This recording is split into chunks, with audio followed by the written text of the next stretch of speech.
Hello दोस्तों, good morning, Radhe Radhe, Ram Ram. चलिए दोस्त, तो आज हम लोग पढ़ने वाले हैं किसके बारे में। आज हम लोग एक नया टॉपिक पढ़ेंगे जिसका नाम होगा अटॉर्नी जनरल। तो आज हम लोग पढ़ने वाले होंगे अटॉर्नी जनरल के बारे में। हम लोगों ने नेक्स्ट टर्म पे लगभग में राष्ट्रपति जो उपराष्ट्रपति होता है उसकी सारी बातों को हम लोगों ने पढ़ लिया था एक एक करके, है ना। तो आज हम लोग जो हैं वो पढ़ने वाले होंगे किसके बारे में, महान्यायवादी के बारे में, या आपका जो अटॉर्नी जनरल होता है उसके बारे में आज हम लोग पढ़ने वाले होंगे। ठीक है दोस्त, लेकिन आप लोगों को क्या करना है, चैनल को लाइक करना है, शेयर करना है और सब्सक्राइब करना है। और आप सभी को गणतंत्र दिवस की हार्दिक शुभकामनाएं ऐसी मेरी ओर से। ठीक है दोस्त, तो चलिए दोस्त, आपको हार्दिक शुभकामनाएं हैं गणतंत्र दिवस की। और आज के दिन ही हमारा संविधान जो होता है वो आज से पूर्णतः तरीके से लागू कर दिया जाता है और डॉक्टर राजेंद्र प्रसाद को एक सर्वसम्मति से क्या राष्ट्रपति के रूप में अपना लिया जाता है। लेकिन याद रखें दोस्त, जो राष्ट्रपति यहाँ पर अपना लिए जाते हैं आज 26 जनवरी को, तो यहाँ पर उनका कोई इलेक्शन नहीं हुआ था। डॉक्टर राजेंद्र प्रसाद को ये इलेक्शन नहीं हुआ था, ये संविधान सभा के अध्यक्ष थे। अध्यक्ष होने के नाते इन्हें सीधे के सीधे क्या राष्ट्रपति के पद पर तैनात कर दिया गया था। तो आपने देखा होगा कि सबसे अधिक समय तक जो राष्ट्रपति रहे थे वो डॉक्टर राजेंद्र प्रसाद जी रहे थे, और ये इनका कार्यकाल कह सकते हैं 12 वर्ष तक ये अपने पद पर रहे थे दोस्त। तो कहने का मतलब हम ये कह सकते हैं कि ये 2 वर्ष का जो इन्हें कार्यकाल मिला था वो यहाँ पर ये स्वयं निर्वाचित, मतलब ये कह सकते हैं कि अब ऑटोमेटिक इन्हें बना दिया गया था, और ये संविधान सभा के अध्यक्ष थे इसलिए इन्हें नियुक्त कर दिया गया था, ठीक, या पद पर बैठा दिया गया था।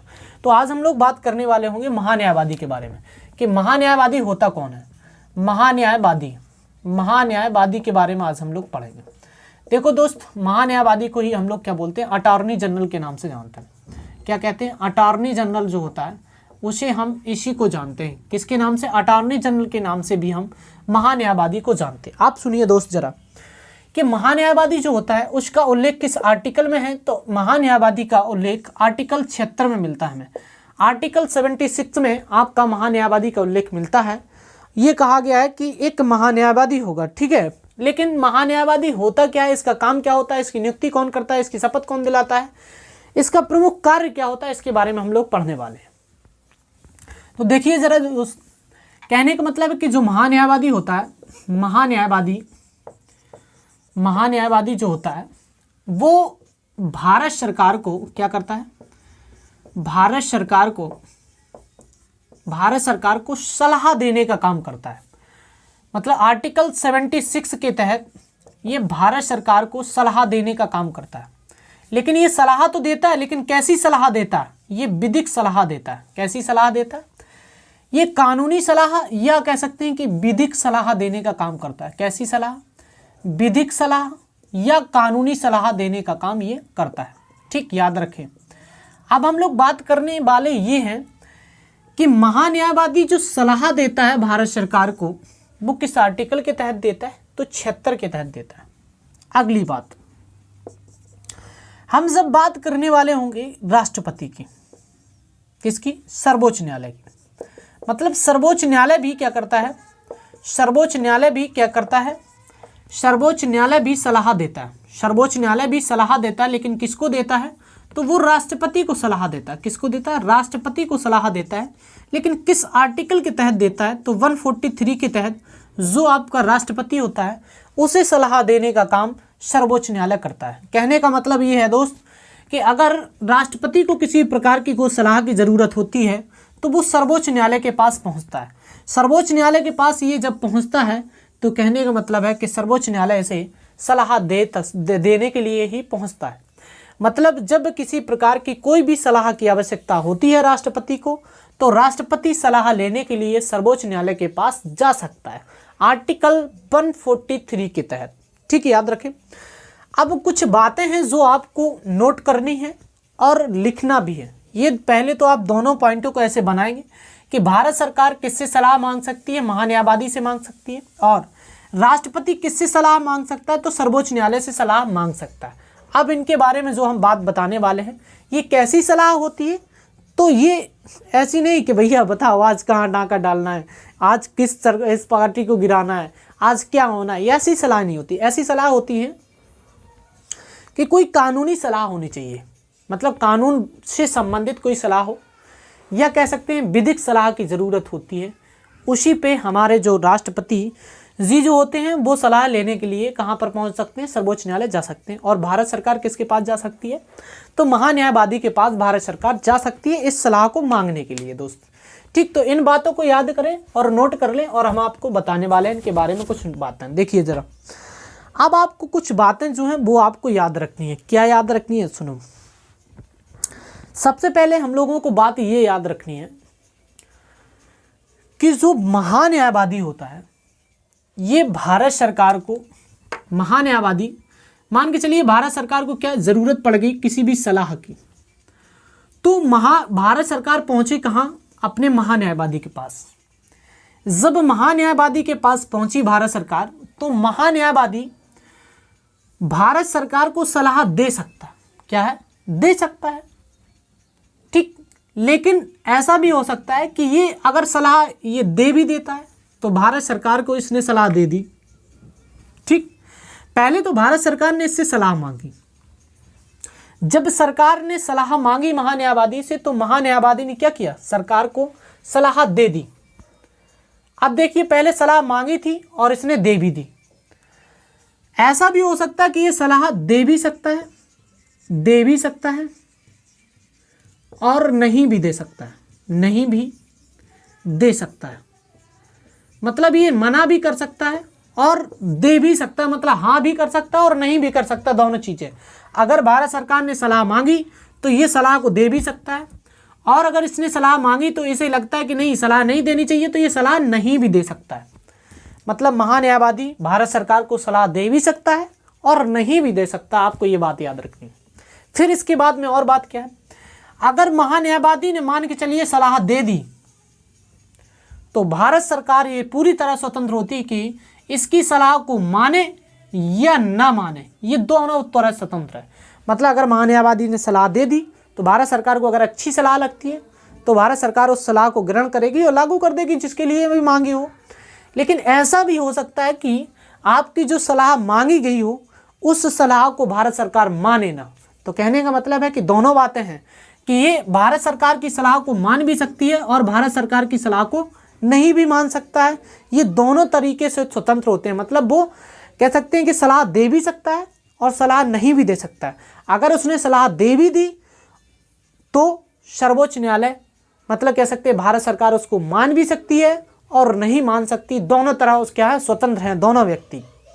अब हम लोग बात करने वाले हैं अगली, जैसे कि हम लोग बात करें कि जो आपका राष्ट्रपति होता है, अगर उसे राष्ट्रपति को किसी प्रकार की कोई भी कानूनी सलाह की ज़रूरत पड़ी तो ये सर्वोच्च न्यायालय के पास पहुंचा।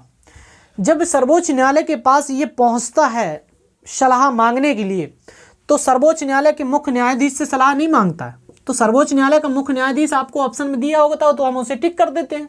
लेकिन बात ये होती है कि सर्वोच्च न्यायालय का जो न्यायाधीश होता है वो 5 न्यायाधीशों की बेंच गठित करता है। क्या करता है, 5 न्यायाधीशों की एक बेंच को गठित करता है। क्या करेगा, एक बेंच गठित करेगा और उस बेंच में कितने न्यायाधीश होंगे, 5 न्यायाधीश। और ये 5 न्यायाधीश जो होंगे, इस 5 न्यायाधीशों से पूछा जाएगा क्या भैया ये इन्होंने सलाह मांगी है, इस प्रकार की सलाह देनी चाहिए या नहीं देनी चाहिए। तो ये सलाह को क्या करेंगे, उस बात को उसका अध्ययन करेंगे और इसके बाद में सर्वोच्च न्यायालय फिर इन्हें सलाह दे सकता है। किसे, राष्ट्रपति को। मतलब जब राष्ट्रपति ने सलाह मांगी तो सर्वोच्च न्यायालय ने 5 न्यायाधीशों की बेंच गठित की और इसके माध्यम से क्या किया, सलाह देने की एक योजना बनाई। कहने का मतलब है कि ये सलाह को सर्वोच्च न्यायालय दे दिया इसने, किसको, राष्ट्रपति को।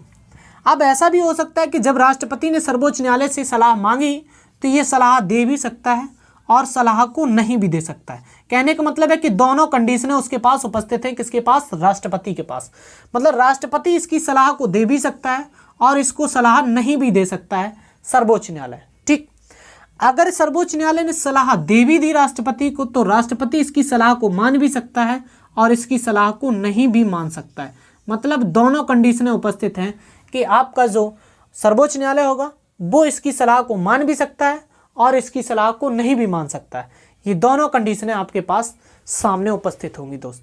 ठीक है, तो इन बातों को आपको मानना है अच्छे से और नोट करना है। आपको ये क्वेश्चन आपसे बहुत पूछे जाते हैं। ठीक, तो इसको नोट करें, फिर इसके बाद में हम और कुछ बातें बताने वाले हैं आपको जो आपको याद करनी है। ठीक है दोस्त, तो नोट करें इनको।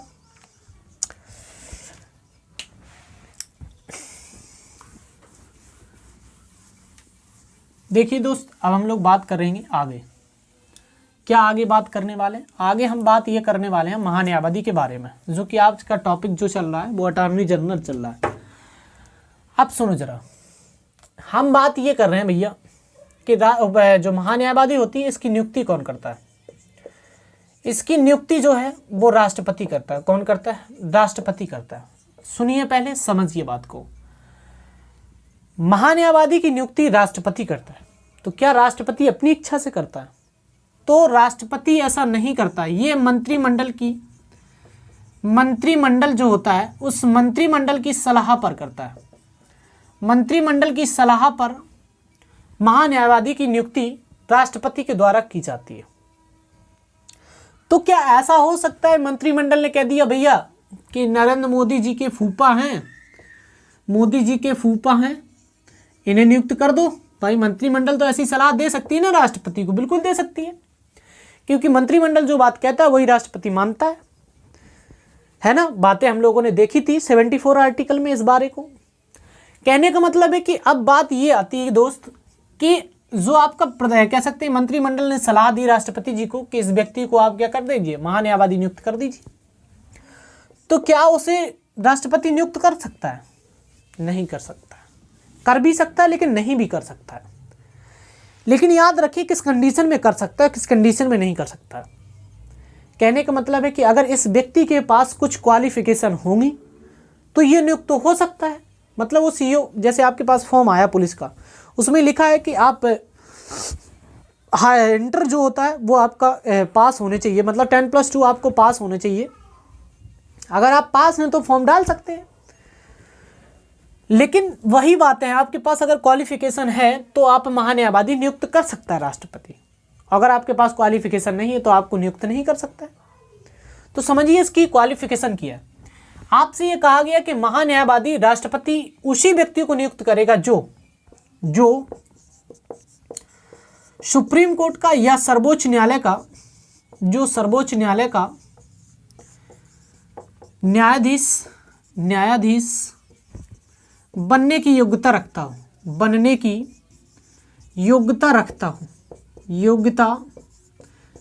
हो, उसे हम क्या कहते हैं? महान्यायवादी के नाम से जानते हैं दोस्त। अब समझिए जरा, हमने इस बात को समझ लिया। अब हम बात करने वाले हैं कि सर्वोच्च न्यायालय की बनने की योग्यता क्या होती है। तो सबसे पहली योग्यता जो होती है, क्वालिफिकेशन, अगर आप सुप्रीम कोर्ट के न्यायाधीश बनने वाले हैं तो आपके पास सबसे पहली क्वालिफिकेशन ये होती है दोस्त कि वह व्यक्ति जो सर्वोच्च न्यायालय का न्यायाधीश बनने वाला हो, वह व्यक्ति भारत का नागरिक हो। ठीक, अगर भारत का नागरिक है तो ही हम क्या कर सकते हैं, उसे सर्वोच्च न्यायालय का न्यायाधीश बना सकते हैं। इसके बाद में अगली बात देखिए, अगला पॉइंट क्या मिलता है? अगला पॉइंट ये मिलता है कि वह व्यक्ति जो सर्वोच्च न्यायालय का न्यायाधीश बनना चाहता है वो 10 वर्षों तक किसी भी न्यायालय में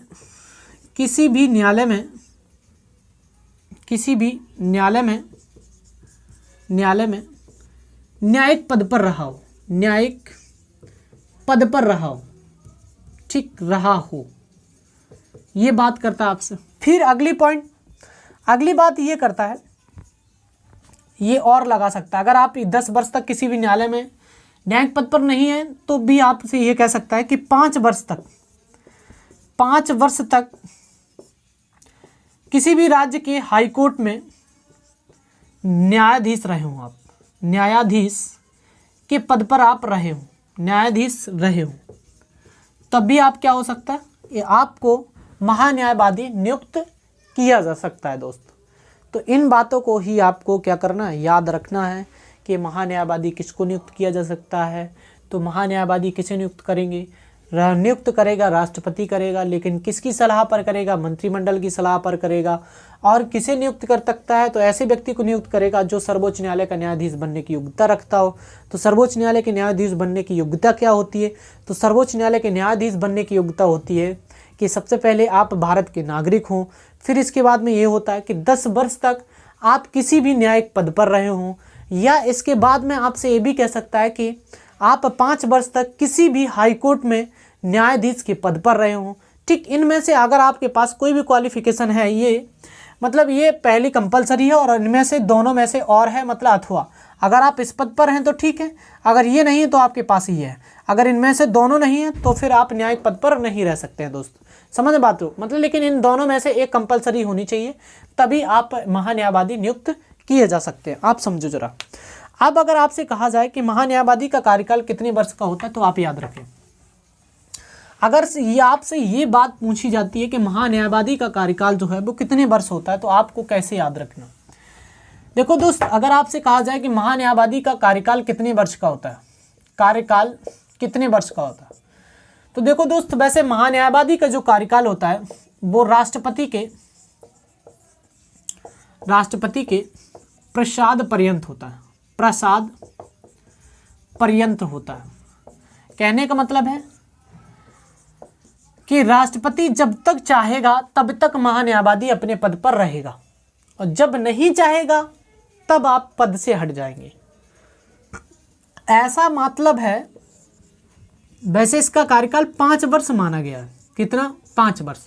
मतलब महान्यायवादी के पद पर कोई भी व्यक्ति 5 वर्ष तक रह सकता है, लेकिन राष्ट्रपति इस व्यक्ति को 5 वर्ष से पहले भी हटा सकता है।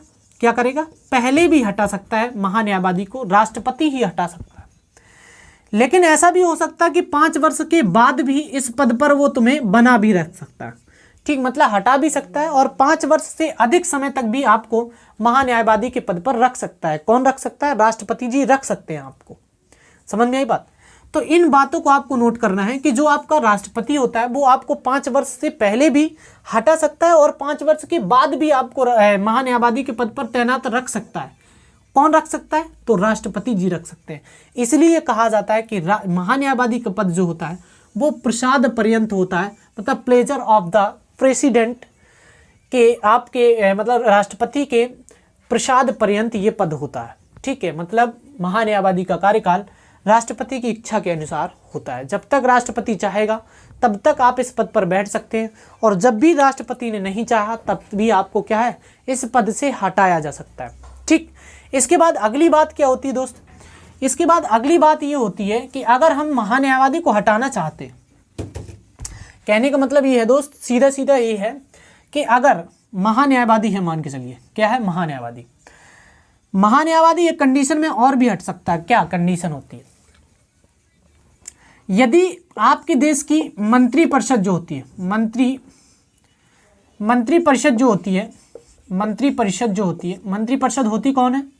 मतलब जो आपका केंद्रीय मंत्रिपरिषद है, मंत्रिपरिषद यदि विघटित हो जाती है,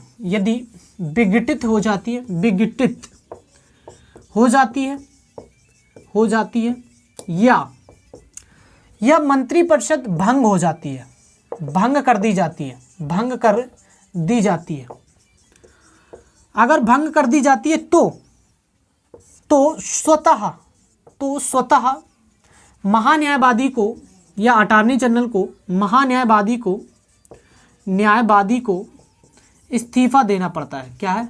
इस्तीफा देना पड़ेगा। याद रखें कि महान्यायवादी को इस्तीफा देना पड़ेगा। कब? जब आपकी मंत्रिपरिषद विघटित हो जाती है या फिर मंत्रिपरिषद को भंग कर दिया जाता है, उस कंडीशन में महान्यायवादी को इस्तीफा देना पड़ेगा कि लो राष्ट्रपति जी, हम तो चले गए, बर्बाद हो गए। क्यों? क्योंकि मंत्रिपरिषद विघटित हो गई।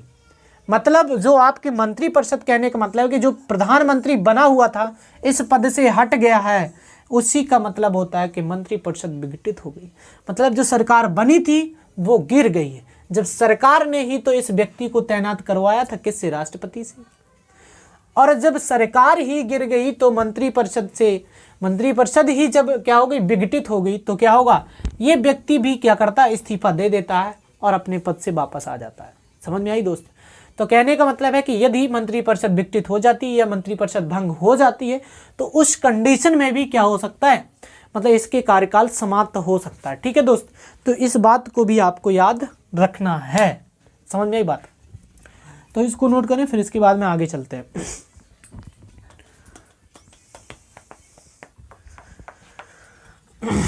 चलिए दोस्त,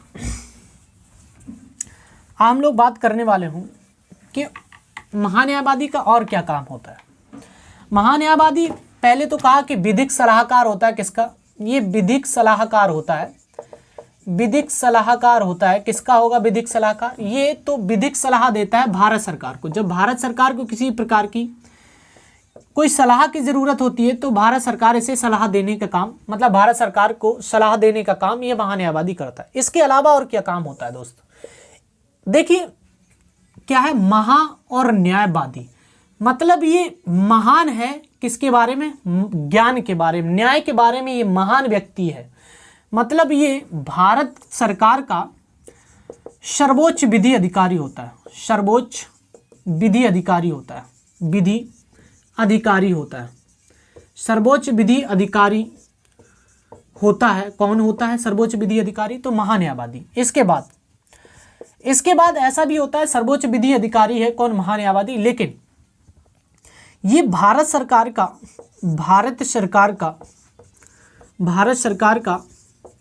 प्रथम वकील भी कहलाता है। वकील कहलाता है या होता है। यह भारत सरकार का प्रथम वकील होता है। कहने का मतलब ये है, वकील का मतलब क्या होता है कि जब किसी प्रकार की कोर्ट में कोई सुनवाई आ जाती है तो उस कोर्ट में सुनवाई के लिए वकील ही तो जाता है, मतलब एडवोकेट पहुंचता है। तो हम ये कह सकते हैं कि ये भारत सरकार का प्रथम वकील भी होता है और ये सर्वोच्च विधि अधिकारी होता है। सर्वोच्च विधि का मतलब होता है कि ये कानून का ज्ञाता होता है, मतलब इसे कानून का भरपूर ज्ञान होता है। देखिए अगर हम बात करें तो मान के चलिए कोई कानून मंत्री है। कानून मंत्री तो ऐसा तो नहीं लिखा कि कानून मंत्री को कानून का ज्ञान होने से ये तभी हम कानून व्यक्ति को, मतलब किसी व्यक्ति को कानून मंत्री बनाएंगे। ऐसा तो हमारे संविधान में लिखा ही नहीं कि जो व्यक्ति कानून मंत्री बनेगा उसे कानून का ज्ञान होना चाहिए, ऐसा तो नहीं लिखा। तो देखिए भाई, अगर हम बात देखें ये कि कोई भी व्यक्ति एक अंगूठा छाप है और वो एक कानून मंत्री बन जाता है तो उसे भी, अगर कोई काम करने वाला होता है तो उसे भी तो कानून की आवश्यकता होती है, कानून की सलाह की। तो हालांकि ये यहाँ पर ये कह दिया जाता है कि भारत सरकार सलाह मांगती है महान्यायवादी से। भारत सरकार सलाह नहीं मांगती है, भारत सरकार का कानून मंत्री होता है जो सलाह मांगने पहुंचता है, क्योंकि ये अंगूठा छाप है और इसे कुछ ज्ञान का पता नहीं है। समझ रहे बात को? ये तो सीधे आ गया आपके पास, इसे जनता ने चुना और आपके समक्ष उपस्थित कर दिया। ठीक, तो कहने का मतलब ये है दोस्त कि जब जनता ने चुना और ये आ गया तो ये है अनपढ़, इसे ज्ञान है नहीं कि करना क्या है। तो अब इसे क्या है, कानून की जरूरत होगी तो ये किसके पास पहुंचेगा? कानून का जो ज्ञाता होगा, सबसे अधिक ज्ञान जिसके पास होगा उसका नाम होता है महान्यायवादी। मतलब वो व्यक्ति कानून का भरपूर ज्ञाता होता है। तो इसके पास जब पहुंचते हैं तो कानून सलाह लेने के लिए ही पहुंचते हैं। तो ये कह सकते हैं कि जब आपने देखा होगा, आपसे कहा जाता है कि मतलब कोई मान के चलिए कोई वैकेंसी आई, जैसे कि एसएससी जीडी की है, एसएससी जीडी की वैकेंसी आती है, या मान के चलिए कोई भी केंद्र सरकार से लेकर के कोई भी वैकेंसी आती है और उसमें धांधली हो जाती है। क्या हुई? धांधली हो गई। तो अब क्या होगा भैया, कोर्ट में वो पहुंच गया। क्या हुआ? ये सर्वोच्च न्यायालय में मामला पहुंचा। सर्वोच्च न्यायालय में मामला जब पहुंचा तो सर्वोच्च न्यायालय ने कहा कि भैया इसमें क्यों धांधली हुई है, अब हम ये क्या है, सरकार से जवाब मांगना चाहेंगे। किससे क्या कहेगी कि केंद्र सरकार से हम जवाब चाहते हैं कि ये धांधली क्यों हुई है। ये कौन कहेगा? सर्वोच्च न्यायालय कहेगा। जब सर्वोच्च न्यायालय क्या कहता है कि हम केंद्र सरकार से जवाब मांगेंगे। 5 दिन के अंदर केंद्र सरकार को जवाब मांगा गया है। तो केंद्र सरकार से जब जवाब मांगा जाता है तो केंद्र सरकार का प्रतिनिधि के तौर पर महान्यायवादी ही किसी भी न्यायालय में भारत सरकार का पक्ष रखने के लिए जाता है। याद रखें, जब किसी भी न्यायालय में भारत सरकार से संबंधित कोई विवाद उत्पन्न होता है तो उस न्यायालय में भारत सरकार की ओर से अपना पक्ष रखने के लिए ही महान्यायवादी पहुंचता है दोस्त। ठीक, बात रखना आपको। ये भी इसका दूसरा काम होता है, किसका? महान्यायवादी का। पहला काम ये होता है कि ये भारत सरकार को एक विधिक सलाह देने का काम करती है। इसके बाद दूसरा काम ये होता है कि ये क्या करेगा, ये किसी भी न्यायालय में भारत सरकार से अगर संबंधित कोई विवाद उत्पन्न हो जाता है तो उस विवाद की भारत सरकार की ओर से पक्ष रखने के लिए यही व्यक्ति जाता है, क्योंकि ये व्यक्ति को अपार ज्ञान होता है न्याय के बारे में। समझ में आई बात? तो आपको ऐसा भी याद रखना है कि जब भारत सरकार से संबंधित किसी भी न्यायालय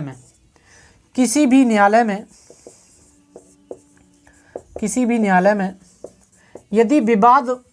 यदि विवाद उत्पन्न होता है तो भारत सरकार की ओर से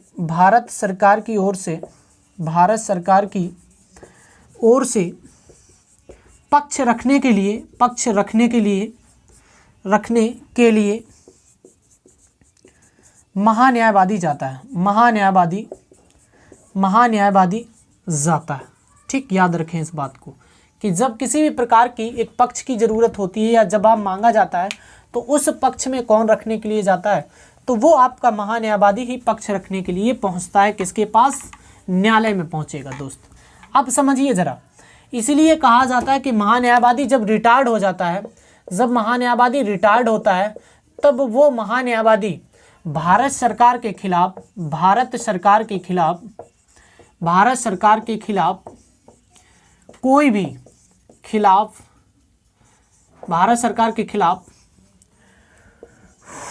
कोई भी मुकदमा नहीं लड़ सकता या कोई भी सुनवाई नहीं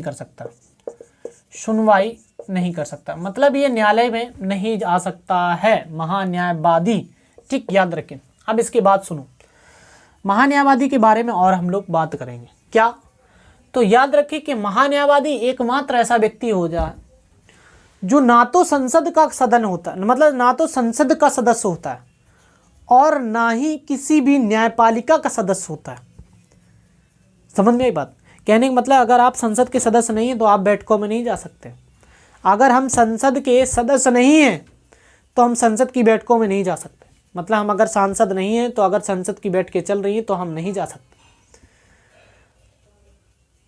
अगर महान्यायवादी एकमात्र ऐसा व्यक्ति होता है, अगर हम न्यायालय के सदस्य नहीं हैं और न्यायालय की बैठकें चल रही हैं तो हम न्यायालय भी नहीं जा सकते। लेकिन महान्यायवादी एक ऐसा पद है जो ना तो संसद का सदस्य होता है और ना ही न्यायालय का सदस्य होता है, और फिर भी इसकी बैठकों में ये भाग ले सकता है, बोल सकता है, अपने विचार व्यक्त कर सकता है। लेकिन जब वोटिंग की बात आती है ना कि वोटिंग होनी चाहिए इस सदन में, है ना, तो वो ये वोट नहीं डाल सकता। आपसे कई बार क्वेश्चन ये पूछा गया है, एसएससी सीपीयू या 10+2 में ये क्वेश्चन कई बार पूछा जाता है कि वह व्यक्ति कौन है जो उस सदन का सदस्य नहीं होते भी उस सदन की बैठकों में भाग ले सकता है, बोल सकता है, अपने विचार व्यक्त कर सकता है, लेकिन अपना वोट नहीं दे सकता है या अपना मत नहीं दे सकता है। उस व्यक्ति का नाम होता है क्या? महान्यायवादी होता है उसका। ठीक है, तो इन बातों को आपको याद रखना है कि महान्यायवादी या अटॉर्नी जनरल वह व्यक्ति होता है जो संसद की एवं न्यायपालिका की मतलब भारत की किसी भी न्यायपालिका की बैठकों में भाग ले सकता है,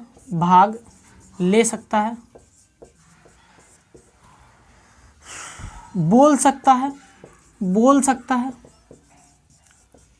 क्या है? भाग ले सकता है, बोल सकता है, बैठ सकता है, अपने विचार व्यक्त कर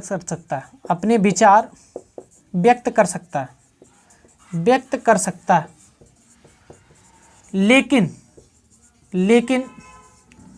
अपना मत नहीं दे सकता है, मत नहीं दे सकता है, नहीं दे सकता है, लेकिन अपना मत नहीं दे सकता है दोस्त। अपनी मत का मतलब ये है कि वो वोट नहीं दे सकता है। समझ में आई बात? वोट देने का इसे अधिकार नहीं होता है और बाद बाकी इसे पूरे के पूरे अधिकार इसे प्राप्त होते हैं। ठीक दोस्त, तो पहले इतना नोट करें, फिर इसके बाद में हम कुछ और बताएंगे आपको। ठीक है दोस्त, तो हमारा कहना ये है कि आपका महान्यायवादी टॉपिक जो होता है वो ख़त्म हो जाता है और कल हम लोग जो पढ़ने वाले होंगे वो महाधिवक्ता और सॉलिसिटर जनरल के बारे में, मतलब एडवोकेट जनरल और सॉलिसिटर जनरल के बारे में हम लोग कल पढ़ेंगे। तो लेकिन आज के लिए हम आप लोगों से कहना यही चाहते हैं कि गणतंत्र दिवस को आप सभी को हमारी ओर से हार्दिक शुभकामनाएं। ठीक है दोस्त, तो कह सकते हैं कि आप लोगों को चैनल क्या करना है, लाइक करना है, शेयर करना है और सब्सक्राइब करना है। और अगर आपको आगे भी कंटिन्यू रखना है इस प्रकार के टॉपिक को तो आप कमेंट बॉक्स में अवश्य बताएं। जो आपके इस प्रकार के टॉपिक जो संविधान के हैं वो आपके चलते रहेंगे। हालांकि संसद, राष्ट्रपति, उपराष्ट्रपति ये आपके ख़त्म हो गए, अब बहुत जल्द ही आपका संविधान ख़त्म हो जाएगा।